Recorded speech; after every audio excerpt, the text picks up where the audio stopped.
Nós ainda não consolidamos no Brasil uma cultura de direitos, cultura de cidadania.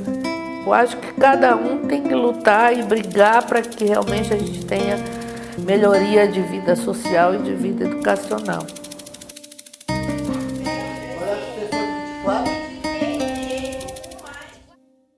O Brasil precisa compreender a educação como aquilo que vai proporcionar realmente o desenvolvimento. Eu vejo que a educação ela tem que ser um instrumento do diálogo.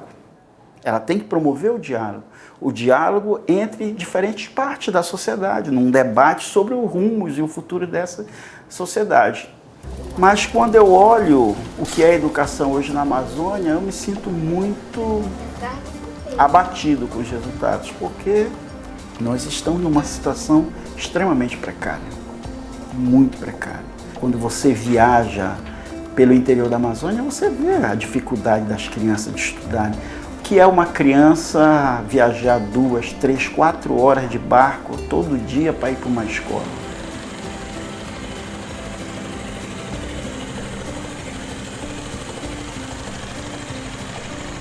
Eu sei que existem vários interesses políticos em cima disso, porque pessoas alienadas é muito melhor. Não é verdade? É muito mais fácil de você manusear, né? Muito mais fácil de você colocar algum tipo de ideologia para aquela pessoa e ela acreditar no que você diz. A ignorância faz com que a gente faça muita coisa que a gente não conhece em benefício de outras pessoas, porque nós somos totalmente manipulados. Então esse que é o problema. Não há interesse político. Porque se tivesse um interesse político, realmente nós teríamos condições de avançar. E como a sociedade também não reage em relação a isso, há muita acomodação, né? Então favorece essa situação.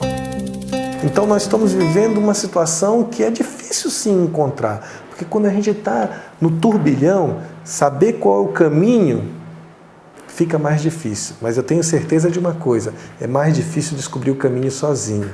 A gente tem que fazer processos de discussão, de debate, de participação social, de se envolver nas nossas organizações, nas nossas associações, porque é esse processo mais coletivo que vai nos qualificar para poder encontrar a saída mais adequada para esse momento. O desafio da educação do Pará, ele é grande demais para um secretário, para um governo. É preciso trabalhar na perspectiva de envolver toda a sociedade paraense nessa cruzada pela mudança do patamar de qualidade da educação desse estado. O contexto educacional do país todo, e em particular do estado do Pará, está, digamos assim, carecendo de muitas atenções por déficits acumulados historicamente, por deficiência de atenção de políticas públicas, de investimentos adequados, etc. E chegou num ponto que o sistema oficial, seja de governos municipais, estadual ou federal, não dão conta mais sozinhos de vencer os desafios que precisam ser vencidos. O que nós queremos é que, na verdade, o projeto de desenvolvimento da educação do Estado, ele ultrapasse os limites do governo e chegue na sociedade. Nós queremos que cada escola seja apropriada pela comunidade na qual ela está inserida. Nós queremos controle social nas escolas. É muito mais fácil trabalhar qualidade quando todos estão envolvidos nesse projeto. É preciso ter uma articulação, uma visão de conjunto para potencializar esses resultados. E isso é o Pacto pela Educação no Pará.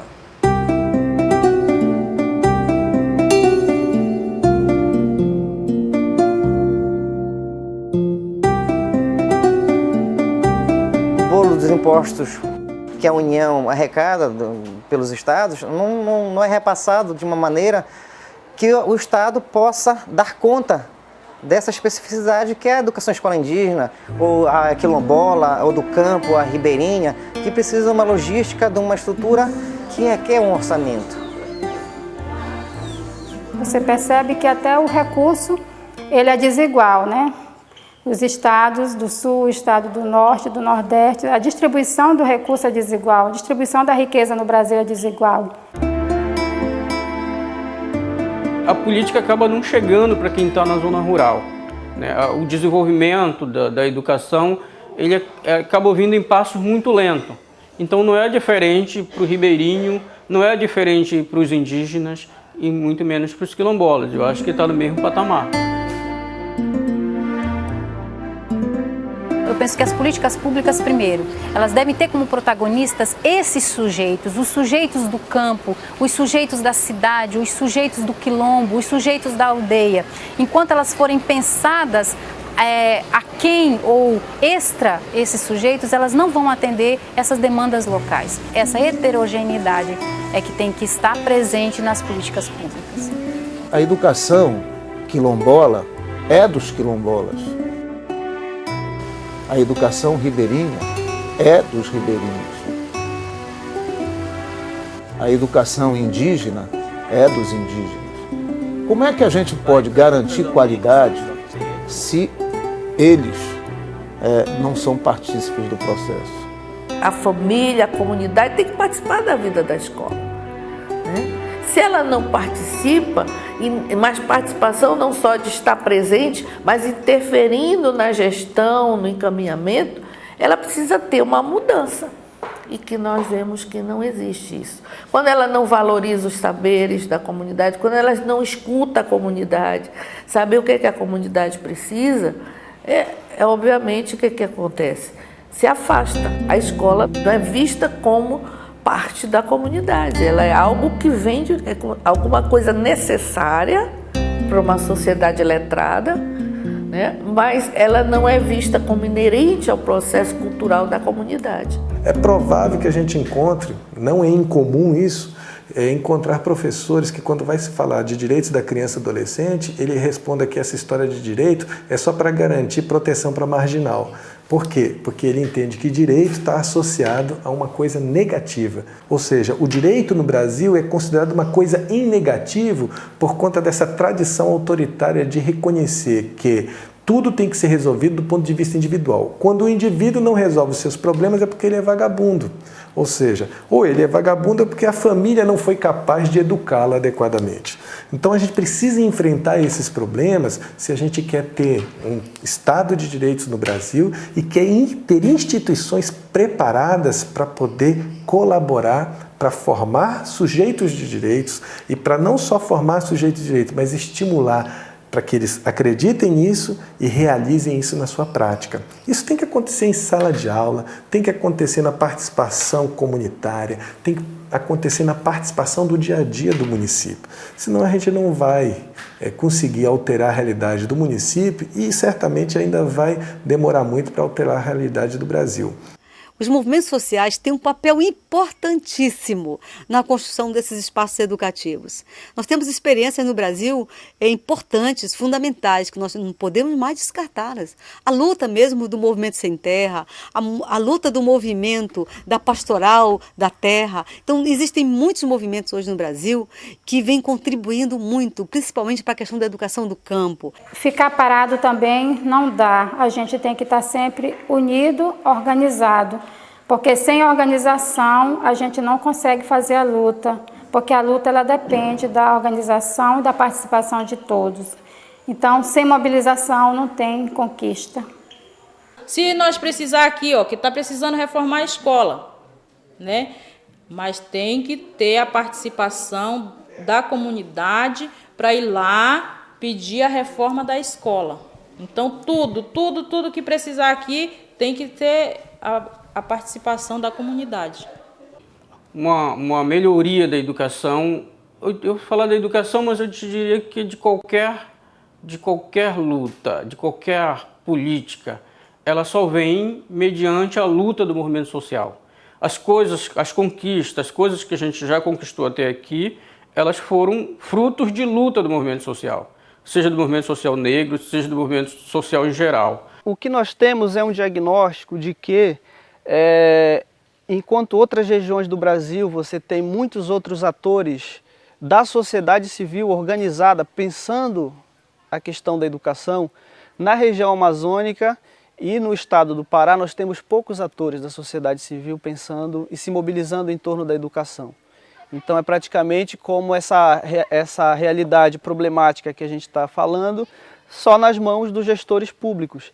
E se a sociedade não se organiza e não pressiona, as coisas também não mudam. Eu digo que quando você quer fazer, você está no poder, você tem uma visão de desenvolvimento, você consegue fazer. Né? Recursos, acredito que não é falta de recursos. Os recursos, eles existem. Os recursos, eles têm recurso. Tem recurso para a educação. Ele só precisa ser bem aplicado. Né? E muitas das vezes ele não é nem mal aplicado, ele não é aplicado. Se o município recebe esses recursos regulares, mas não tem a população participando efetivamente na fiscalização, no controle sobre esses recursos, há um grande perigo de que o direcionamento que deveria ser dado para a educação com qualidade, para a saúde com qualidade, para a assistência com qualidade, seja feito para outras direções. Então é preciso que a gente tenha uma população muito mais participante para poder diminuir esses descompassos. O problema então não é falta de dinheiro, não é e nunca foi. É falta de vontade política, é falta de efetivamente eleger a educação como uma prioridade nacional. Nós conseguimos fazer em Santarém mais de 200 escolas, mais de 230 escolas, com o recurso do Fundeb.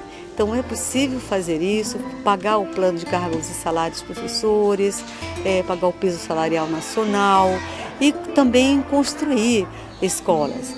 É preciso, logicamente, ter um bom planejamento e um uso responsável, utilização responsável do dinheiro público. Então, eu sei que é muito difícil, muitas vezes é preciso ter muita coragem para enfrentar o sistema, mas é possível fazer isso.